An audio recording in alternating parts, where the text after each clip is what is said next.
अस्सलामु अलैकुम दोस्तों।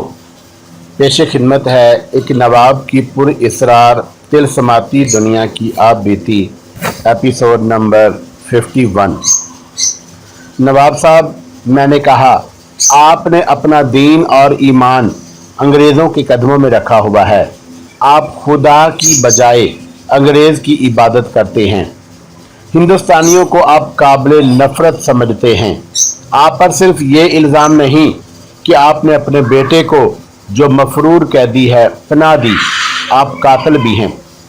किसका कातिल हूँ? उसने गुस्से से गर्ज कर कहा। आपकी बेगम गुलशन आरा कहाँ है? मैंने पूछा। आपने एक रकास लड़के को गुलशन आरा के कमरे में पकड़ा था। दोनों को आपने किस तरह मरवाया था? उस कैद खाने में जितनी औरतों और मर्दों को आपने मरवाया वो मैं जानता हूँ। क्या मैंने आपको बताया नहीं कि मैं स्पेशल ब्रांच का सब इंस्पेक्टर हूँ? अंग्रेजी हुकूमत ने आपको नवाब बनाया है। आपको ये इख्तियार नहीं दिया कि आप किसी को सजाए मौत भी दे सकते हैं। उसके चेहरे का रंग बदल गया और बैठे बैठे करवटें बदलने लगा। वो आपको मालूम नहीं कि जो लोग आपको फर्शी सलाम करते हैं उनमें हमारे जासूस और मुखबिर भी हैं। मैंने कहा, मैं आपके जुराइम आपको सुना सकता हूँ। मुझे ये इख्तियार भी मिला हुआ है कि ज़रूरत महसूस करूँ तो आपको हिरासत में लेकर अपने हेड क्वार्टर ले जा सकता हूँ। मैं पूछ रहा हूँ कि हमीदुल्लाह खान कहाँ है? मैं किसी की इतला पर आपके पास भेजा गया हूँ। ओह मेरे खुदा, उसने आह भरकर कहा, इस बेटे ने मुझे कहीं का ना छोड़ा। इसने मुझे मुश्तबा और मुल्ज़म बना दिया। मैंने तुम्हारी तौहीन नहीं की। मैं उस बेटे के हाथों परेशान हूँ। मुझे मेरे सवाल का जवाब अब भी नहीं मिला नवाब साहब। मैंने कहा, हमीदुल्लाह खान यहाँ है तो उसे मेरे हवाले करें। वो सिर्फ एक बार यहाँ आया था। उसने कहा, जेल से फरार होकर सीधा यहाँ आया। उसने मुझे बताया कि फरार होकर आया है और उसे रुपए पैसे की ज़रूरत है। मैं उसे एक पैसा नहीं देना चाहता, लेकिन उसने मुझे धमकियां दी और मैंने उसे 20,000 रुपया दे दिया और उसे कहा कि वो आइंदा यहाँ ना आए। वो रात को चला गया था, फिर नहीं आया। 20,000? मुझे तो जैसे चक्कर आ गया हो। 20,000 रुपये से तो वो एक पूरा गांव खरीद सकता था। मैं समझ गया कि उसने इतनी ज्यादा रकम क्यों मांगी। वो अपनी नई जिंदगी की बुनियाद रखना चाहता था। मैं ये सोच भी नहीं सकता कि उसने कोई शरीफाना कारोबार करना था। जिस इलाके में उसके साथ मेरी मुलाकात हुई, उसके तमाम नंबरदारों को उसने अपने असर में ले रखा था। ये सब पैसे की बदौलत था। नवाब के यहाँ दौलत की कमी नहीं। अंग्रेजों ने जिस रियाया को उसके रहमो करम पर डाल रखा था, उस मखलूक खुदा से उसने एक महीने में 20,000 रुपये वसूल कर लेने थे। वो यहाँ कितने दिन ठहरा? मैंने पूछा। रकम लेकर चला गया था, नवाब ने दिए। मैंने उसे इतनी ज्यादा रकम बेटा समझकर नहीं दी थी। ना मैं उसे पनाह देने या गिरफ्तारी से बचाने की कोई तरकीब सोची थी। मैं सिर्फ ये चाहता था कि वो यहाँ से चला जाए और मेरे लिए कोई और मुश्किल पैदा ना करे। उसके बाद नहीं आया। नहीं, नवाब ने जवाब दिया। मुझे 1-2 दिन यहाँ रहना पड़ेगा। मैंने कहा, मैं अपने तौर पर मुख्तलिफ लोगों से तफ्तीश करनी है। जरूर करो, नवाब ने कहा। मैं खुद भी चाहता हूँ कि तुम 2-4 रोज मेरे यहाँ मेहमान ठहरो। मेरे अजीज, नाम क्या है तुम्हारा? सिकंदर। सिकंदर बेटा, उसने मुशफ़क़ाना से लहजे में कहा। तुमने एक औरत का और किसी लड़के का जिक्र किया था। उन्हें मैंने सजाए मौत दी थी। वो रिकॉर्ड पर ना लाना।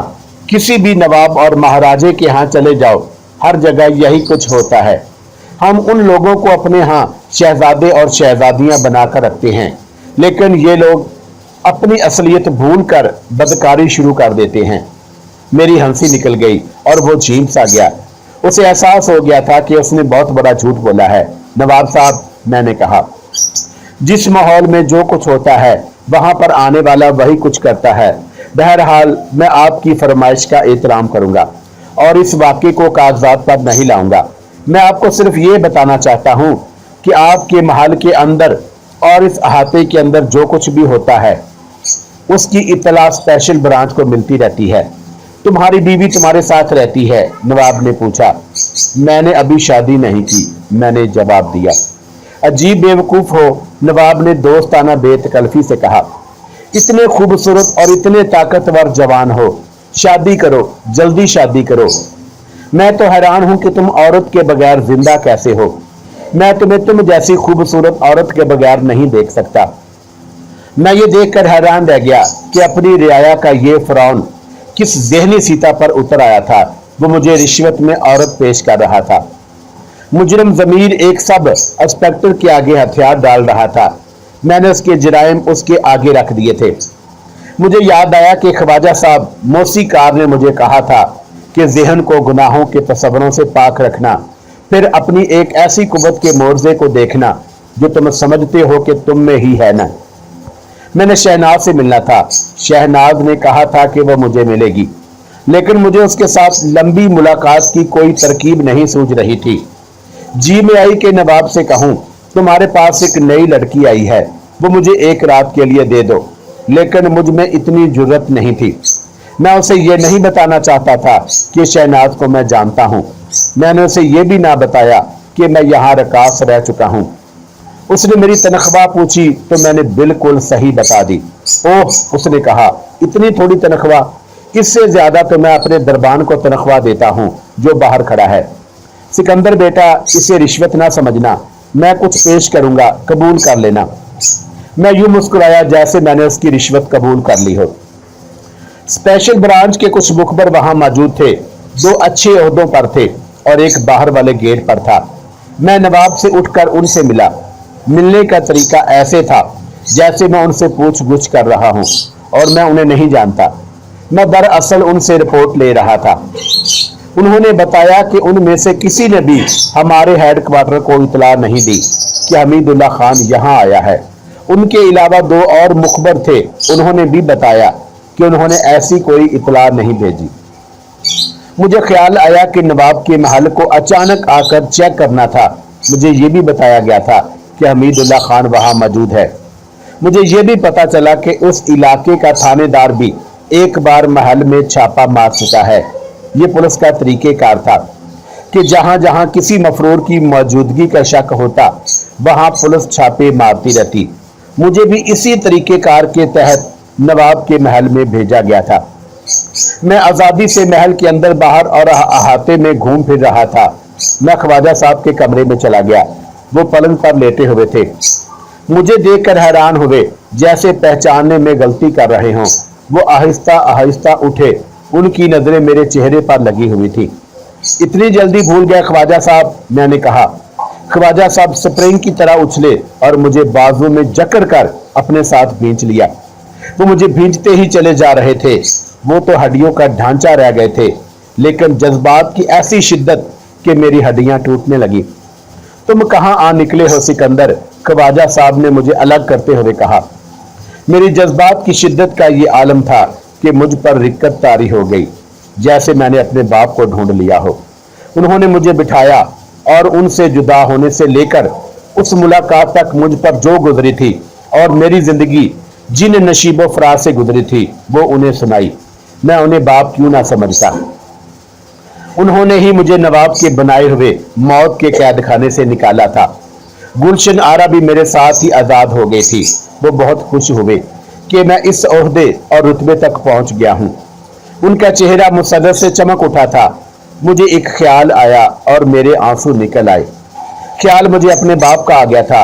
अगर वो जिंदा होता और मैं सब इंस्पेक्टर बनकर उसके सामने जाता तो वो ख्वाजा साहब से ज्यादा खुश होता। अम्मी जिंदा होती तो वो खुशी से पागल हो जाती। मैंने पहली बार ये महरूमी महसूस की। मैंने दिल में दर्द की कैफियत महसूस की। इस कैफियत में ख्वाजा साहब मुझे बहुत ही प्यारे और बहुत ही अजीम लगे। अल्लाह ने तुम्हें बड़ी लंबी उम्र अता की है सिकंदर, ख्वाजा साहब ने कहा। जब तुम्हें और गुलशन आरा को उस कैद खाने में ले जा रहे थे तो मुझे उसी वक्त पता चल गया था कि मैं बूढ़ा आदमी हूं, उठ के चलना पड़ता है, तो सोचता हूं कि चलूं या ना चलूं। लेकिन तुम्हें मौत के मुंह में फेंकने के लिए ले गए तो मेरे जिस्म में जवानी ऊद कर आई। मैंने जवानी में भी शायद कभी इतनी तेज हरकत नहीं की थी जितनी तुम्हें वहां से निकालने के लिए की। अल्लाह ने तुम्हें मेरे हाथों से बचाना था, इसलिए उसकी ज़ाते बारी ने मुझे ताकत दे दी। मेरी नज़र अपने बेटे ताजे पर थी, लेकिन उसका फौरन मिल जाना मखदूश था। अल्लाह ने यह बंदोबस्त भी कर दिया, मुझे वो आदमी भी जल्दी मिल गया जो मेरे और ताजे के दरमियान राब्ते का काम करता था। उसे ढूंढकर ताजे की तरफ दौड़ाया तो ताजा मिल गया और वो अगली शाम तक मेरे पास आया। वो भेष बदल कर आया होगा, मैंने कहा। भेष भी ऐसा जिसमें उसे मैं भी नहीं पहचान सका था। ख्वाजा साहब ने कहा, गेट पर कोई मेरा नाम ले तो उसे मेरे पास पहुंचा दिया जाता है। ताजी को भी मेरे पास आने की इजाजत दे दी गई। मैंने उसे कैद खाने का नक्शा समझाया और कहा, एक लड़के को निकालना है। आपने गुलशन आरा के मुतल्लिक नहीं कहा था कि उसे भी निकालना है? नहीं कहा था, ख्वाजा साहब ने जवाब दिया, क्योंकि गुलशन आरा गुनाहों की पैदावार थी, गुनाहों का एक जरिया थी। वो गुनाहों की मिट्टी का बना हुआ इतना हसीन मुजस्मा थी जिसे जो भी देखता उसका पुजारी बन जाता। वो सरापाए दावत गुनाह थी। मैं उसे क्यों बचाता? उसका जीना मरना एक बराबर था। अल्लाह ने तुम्हें बचाना था, वो उसकी ज़ाते बारी ने मेरे हाथों करा दिया। फिर हमीदुल्लाह ने तुम्हें मौत के मुंह में लटका दिया तो अल्लाह ताला ने तुम्हें उस औरत के हाथों निकाला जो तुम्हारी दुश्मन थी। ये अल्लाह का इशारा है कि तुम बड़ी लंबी उम्र जियोगे। अल्लाह तुम्हें किसी बहुत बड़े काम के लिए जिंदा रखना चाहता है। ख्वाजा साहब, मैंने कहा, गुलशन आरा की मिट्टी बदल गई है। मैंने उन्हें बताया कि गुलशन आरा अब कहाँ है और उसमें क्या इनकलाब आया है। इस पर वो हैरान हो ही रहे थे कि मैंने उन्हें यह बताकर और ज्यादा हैरान कर दिया कि जिस शहनाज ने मुझे अगवा कराया और इस रास्ते पर डाल दिया था, जो मुझे इस नवाब के महल तक ले आया और मौत तक पहुंचाया था, वो शहनाज नवाब के पास पहुंच गई है। मैंने उन्हें यह भी बता दिया कि शहनाज मेरे बाप की बेटी है। कुछ समझे सिकंदर? ख्वाजा साहब ने कहा, ये है इंसान। हालात की आंधियों में सूखे घास की पत्ती, आंधी उसे जहां चाहे ले जाए, आसमान तक पहुंचा दे या जमीन पर पटकती फिरे। नेकी और बदी साथ साथ चलते हैं। इंसान फिसल कर कभी इधर कभी उधर जा गिरता है। लज्जत और सरूर जो बदी में है वो नेकी में नहीं। कोई बड़ा ही सख्त झटका बदी में से निकालता है या अपने किसी ख्याल की कुव्वत बदी में से निकालती है। लदी लज्जत बदी में है, लेकिन कुव्वत नेकी यानी अखलाक और करदार में है। तुम पहली बार मेरे पास आए थे तो मैंने तुम्हें कहा था ना कि गुनाह से ही नहीं, गुनाह के तसव्वुर और गुनाह के ख्याल से भी अपने आप को बचाए रखोगे तो तुम्हारी नजरों में वो कुव्वत पैदा हो जाएगी कि ये चट्टानों की जिगर चाह कर देगी। आपने मुझ में कहा था कि मुझ में कोई खास ताकत है। मैंने कहा, मैं देख रहा हूं वो कमजोर पड़ गई है। ख्वाजा साहब ने कहा, मैं फिसल गया था ख्वाजा साहब, मैंने कहा और उन्हें उस रात का वाकया सुनाया जिस रात गुलशन आरा और मैं अकेले थे और मैं शैतान के वरगलाने में आ गया था। मैंने कहा, गुलशन आरा ने भागकर और दरिया में कूदकर मुझे और अपने आप को गुनाह से बचा लिया, लेकिन मेरी जिस कुव्वत की आपने निशानदही की थी वो ना रही। मेरे दिल पर अजीब से खौफ ने कब्जा कर लिया था। मैं ख्वाबों में भी डर जाता था। वो तुम्हारा अपना जमीर था जो तुम्हें डरा रहा था। ख्वाजा साहब ने कहा, जमीर पर गुनाह का या गुनाह के ख्याल का बोझ पड़ जाए तो जमीर जिन और भूत बन जाता है। ये इंसानों के ख्याली रूप में आकर भी डराता है और ये ख्वाबों में भी एक खौफ बनकर आता है। अपने ख्यालों को, अपनी सोचों और अपने तस्वरों को औरत के हुस्न से ना सजाओ। उस फूल के साथ जो कांटे हैं उनकी चुभन से तुम बच नहीं सकते। सिकंदर, तुम अभी नादान हो। जिंदगी को और जिंदा इंसानों को गौर से देखते रहोगे तो इंसान की फितरत को और जिंदगी के फलसफे को समझ जाओगे और तुम्हारी वो कुव्वत अभी उबर नहीं सकेगी। तुम अंग्रेजों की नौकर हो। तुम्हारी वफादारी अपने कौम और अपने मुल्क के दूसरे लोगों के साथ नहीं बल्कि अंग्रेजों के साथ है। तुम ये काम अपने दीन और अपने ईमान के खिलाफ कर रहे हो, लेकिन तुम में कोई ऐसी फालतू वसफ मौजूद है जो आम इंसानों में नहीं होता।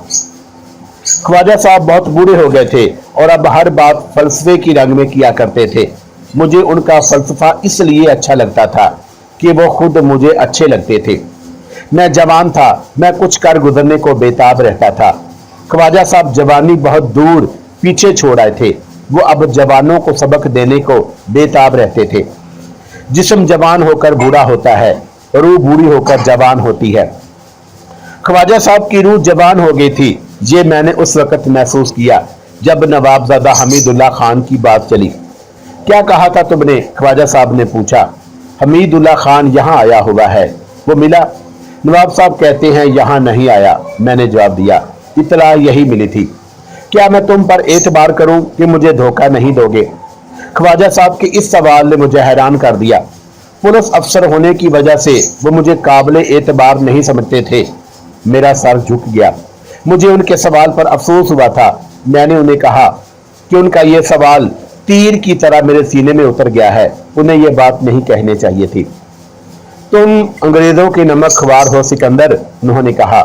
बात जो मैंने पूछी है वो मैंने पूछनी जरूरी समझी थी। अगर तुम्हें मेरी शफकत ज्यादा अजीज है तो सुनो, हमीदुल्लाह का ताकब छोड़ दो। क्या मैं मारा जाऊंगा? नहीं, ख्वाजा साहब ने कहा, वो मारा जाएगा। मैं ये भी नहीं चाहता कि तुम मारे जाओ, लेकिन मैं हमीदुल्लाह को बचाना चाहता हूं। अगर वो जाल में भी आ जाए तो आंखें बंद कर लेना। वो मुझे इतना ही अजीज है जितने तुम हो। वो तुम्हारे रिवाल्वर की जिद में आ जाए तो नाली जरा ऊपर करके गोली चला देना। क्यों ख्वाजा साहब? मैंने पूछा। मैंने तो कभी सोचा भी ना था कि हमीदुल्लाह के साथ आपको इतना प्यार होगा। एक वजह इतने प्यार की यह है कि हमीदुल्लाह खान ने हमेशा मेरे बेटे ताजे के सर पर हाथ रखा। ख्वाजा साहब ने कहा, ताजा डाकू था। अगर हमीदुल्लाह खान उसे पनाह ना देता तो वह कई बार गिरफ्तार होता। वो पुलिस की गोली से मरता या जेल में मर जाता। उसे हमीदुल्लाह खान की पनाह हासिल थी। हमीदुल्लाह खान ताजे का माल अपनी जागीर में छुपा लिया करता था। गिरफ्तारी का खतरा होता तो हमीदुल्लाह खान उसे महीना 2 महीने अपने पास रखता था। तुम्हें और गुलशन को कैद खाने से निकाल कर ताजा हमीदुल्लाह खान के पास ही ले गया था। मेरा बेटा डाकू था, लेकिन सिकंदर वो मेरा बेटा था। वो डाकू पैदा नहीं हुआ था। मैंने तुम्हें सुनाया है कि वो किस तरह डाकू बना था। तुम भी तो डाकू बन गए थे। किसी को डाकू बनने का शौक तो नहीं होता बेटे। क्या मेरे बेटे ने किसी मजबूर और बेबस औरत की इज्जत पर कभी हाथ डाला था बेटे? उसने तुम्हें भी रोका था। हाँ ख्वाजा साहब, मैंने कहा, उसने मुझे भी रोका था। वो कहता था कि औरत तो होती ही मजबूर है। घर में हो तो भी मजबूर, बाहर हो तो भी मजबूर पर हाथ उठाना नामर्दानगी तो नहीं। और सिकंदर बेटा, ख्वाजा साहब ने कहा, नवाबजादा हमीदुल्लाह खान भी अब डाकू बनेगा, लेकिन उसके डाके कुछ और किस्म के होंगे। उसके डाके उसी किस्म के होंगे जिस किस्म के डाके में वो पकड़ा गया था, यानी अंग्रेज की रेलगाड़ियों को लूटना। रेलगाड़ी के मुसाफिरों को नहीं, अंग्रेजों और हिंदू ताजरों के माल को लूटना। मैं हैरान हूं ख्वाजा साहब, मैंने कहा, इतनी बड़ी जागीर के मालिक को डाकू बनने की क्या जरूरत थी? कभी उसकी जुबान से सुनना, ख्वाजा साहब ने कहा। वो अपने नवाब बाप का सताया हुआ है। वो कहता है कि एक शख्स मखलूक खुदा का बादशाह बना हुआ है। ये अय्याश और बदकार नवाब अल्लाह के नजदीक अल्लाह के नेक बंदों पर हुकूमत कर रहा है, और उसने बेशुमार बेनकाही बीवियां रखी हुई हैं। हमीदुल्लाह खान अंग्रेजों का दुश्मन है, जिन्होंने आधा हिंदुस्तान नवाबों और महाराजों को दे रखा है। ये नवाब और महाराजे अपनी रियाया का खून निचोड़कर अंग्रेज सरकार का खजाना भर रहे हैं। फिर वो दहशतगर्द क्यों नहीं बन जाता? मैंने पूछा और ख्वाजा साहब को बताया कि हमने दहशतगर्द गिरोहों के कुछ आदमी पकड़े हैं। वो आखिर यही काम करेगा। ख्वाजा साहब ने कहा, वो दहशतगर्द ही बनेगा, लेकिन बड़ा पक्का और तजर्बेकार गिरोह बनाकर। वो अंग्रेजों की बुनियादें खोखली करने का तहैया किए हुए है। किसी वक्त उसका अपना बाप उसका निशाना बनेगा। सिकंदर, एक सवाल का जवाब दो। कभी किसी दहशतगर्द कार्रवाई के दौरान तुम पुलिस की गार्ड लेकर पहुंच जाओ और हमीदुल्लाह खान का और तुम्हारा आमना सामना हो जाए तो तुम क्या करोगे? मैं हुक्म की पाबंदी करूंगा ख्वाजा साहब, मैंने कहा, और मैं सोच में पड़ गया। फिर मैंने कहा, मेरा उसका आमना सामना हो चुका है। उसने मुझ पर गोली नहीं चलाई थी। मैं आपको ये वाकया सुना चुका हूं। मैं शायद उस पर गोली नहीं चला सकूंगा, और ये मुझ पर तुम्हारा एहसान नहीं होगा सिकंदर। ख्वाजा साहब ने कहा, यह तुम्हारा पूरे हिंदुस्तान पर एहसान होगा। वो मेरे करीब सिरकाए और मदम आवाज में कहने लगे, हिंदुस्तान मुसलमानों का है। अंग्रेजों ने यह मुल्क मुसलमानों से लिया था। अहमद शाह अब्दाली मुसलमान था जिसने मरहटों को पानीपत के मैदान में शिकस्त दी थी। क्यों?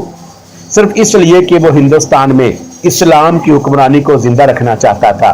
सुल्तान हैदर अली, सुल्तान टीपू, सैयद अहमद शहीद ने अपनी उम्रें मैदान जंग में क्यों गुजार दी थी? सिर्फ इसलिए कि हिंदुस्तान की सरजमीन पर इस्लाम का परचम लहराता रहे। मगर अंग्रेजों को हिंदुओं और सिखों की मदद हासिल थी। मुसलमान हार गए और अब हम अंग्रेज के गुलाम हैं। क्या तुम उस आदमी को गिरफ्तार करना या गोली मारना पसंद करोगे जो जागीरदार और नवाबी सल्तनत इस्लामिया को फरंगियों से आज़ाद कराने के लिए अपनी जान की बाजी लगाए हुए है?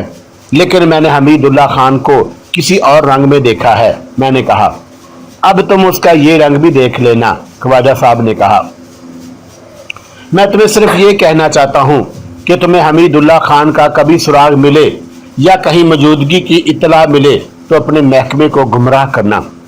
वो चुप हो गए, कुछ देर मेरे मुंह की तरफ देखते रहे, फिर कहने लगे, मालूम नहीं मैं तुमसे ये उम्मीद क्यों लगाए बैठा हूं कि तुम मेरी ये बात मान जाओगे। तुम मेरे क्या लगते हो? कुछ भी नहीं। मुझे तो ये उम्मीद रखनी चाहिए कि तुम स्पेशल ब्रांच में मेरा नाम मुश्तबहों में लिखवा दोगे। तुम्हें नौकरी भी तो। ख्वाजा साहब, मैंने उनके घुटने पर हाथ रखकर बेइख्तियार होकर कहा, मेरा इस दुनिया में है ही कौन? मैं किसी की खातर नौकरी नहीं कर रहा, इत्तफाक से इस नौकरी में आ गया हूं। मुझे शर्मिंदा ना करे ख्वाजा साहब, आपका एक एक लफ्ज मेरे लिए हुक्म का दर्जा रखता है। मुझे तनख्वाह नहीं चाहिए, इनाम नहीं चाहिए। मैं शराब नहीं पीता, सिगरेट नहीं पीता, सिर्फ शफकत और प्यार की तशंगी है। उस तशंगी की तस्कीन अंग्रेज नहीं कर सकते। ये तस्कीन आपने दी है। आप मुझसे कुछ ना पूछें, मुझे बताएं। मेरा काम आपके हुक्म की तामील है। अहद करो कि हमीदुल्लाह तुम्हारे हाथों गिरफ्तार नहीं होगा। ख्वाजा साहब ने कहा, और पुलिस मुकाबला हुआ तो वो तुम्हारी गोली से नहीं मरेगा। ख्वाजा साहब, मैंने कहा, मैं अहद कर लूंगा। मैं सोचता हूं कि हमीदुल्लाह खान को पता चल गया कि शहनाज नवाब के पास है तो वो क्या करेगा। मत सोचो सिकंदर, ख्वाजा साहब ने कहा, शहनाज तुम्हारी कुछ नहीं लगती। कुछ लगती भी है तो उसे ज़हन से उतार दो। मैं उसे इतना ही जानता हूं जितना तुमने बताया है। वो उड़ता पंछी है, भूल जाओ उसे सिकंदर, भूल जाओ। कोशिश के बावजूद मैं उसे ज़हन से ना उतार सका और उसे ना भूल सका। मैं रात को उसके पास बैठा हुआ था। शाम के खाने के साथ शहनाज मेरे साथ थी। मैं ये तवक्का नहीं रख सकता था कि नवाब भी मेरे साथ खाना खाएगा। पुलिस का एक सब इंस्पेक्टर उस नवाब के लिए इतनी बड़ा आदमी नहीं था कि नवाब उसे अपने साथ खाने पर बिठाता। मुझे वो इसलिए इतनी अहमियत दे रहा था कि मैं स्पेशल ब्रांच का सब इंस्पेक्टर था, और दूसरा ये कि मैं उसके ऐसे जुराइम से वाकिफ था जो वो समझता था कि कोई भी नहीं जानता। वो मुझे खुश करना चाहता था। उसने ये तरीक़ेकार इख्तियार किया कि शहनाज को मेरे साथ खाने के लिए भेज दिया। तुमने उसे बताया तो नहीं कि मेरा और तुम्हारा कुछ ताल्लुक है? मैंने शहनाज से पूछा। नहीं, शहनाज ने जवाब दिया। मैं बताने लगी थी, इसलिए ना बताया कि तुमसे पूछ लूं। ना बताना, मैंने कहा और पूछा, क्या उसने तुम्हारे साथ बाकायदा शादी की है? नहीं, शहनाज ने जवाब दिया। कहता है शादी तो फजूल सी रस्म है। मुझे यहाँ औरतों और नौकरानियों ने बताया है कि जब तक मेरे चेहरे पर जवानी की कशिश है ये मुझे अपने सामने रखेगा और मलका का दर्जा देगा। जवानी ढलते ही ये मुझे हरम के कबाड़ खाने में फेंक देगा। क्या तुम अपनी मर्जी से मेरे साथ खाने पर आई हो? नहीं, उसने जवाब दिया। नवाब ने कहा था कि ये जो आया है ये पुलिस का अफसर है। इस पर ऐसा जादू चलाओ कि तुम्हारी उंगलियों पर नाचने लगे और भूल ही जाए कि यहाँ आया क्यों है। शहनाज ने मुझे अपने पहने हुए जेवरात और हीरे की अंगूठी दिखाकर कहा, ये चीजें तो मैं ख्वाब में भी नहीं देख सकती थी। कहता था कि यह इंस्पेक्टर बहुत खूबसूरत जवान है, कहीं उसी की ना होके रह जाना। मैं शहनाज के जेवरात और हीरों को नहीं बल्कि उसके हुस्न को देख रहा था। उसका हुस्न तो मैं पहले ही बयान कर चुका हूँ, लेकिन नवाब के यहाँ मैंने उसके हुस्न में जो निखार देखा, उससे मुझे अंदाजा हुआ कि ये तो होश गुम कर देने वाली हसीना है। अपने घर में तो ये मुरझा गई थी। नवाब के यहाँ वो उम्र से 7-8 साल कम उम्र की लगती थी। उसने मुझे बताया कि उसे यहाँ की 2 औरतों ने खास किस्म की ट्रेनिंग दी थी और वो बहुत जल्दी तैयार हो गई थी, और उससे जो तजर्बे हुए थे, उसने जो रंग ढंग देखे थे, उन्होंने उसे जुर्रत और खुद एतमादी दी।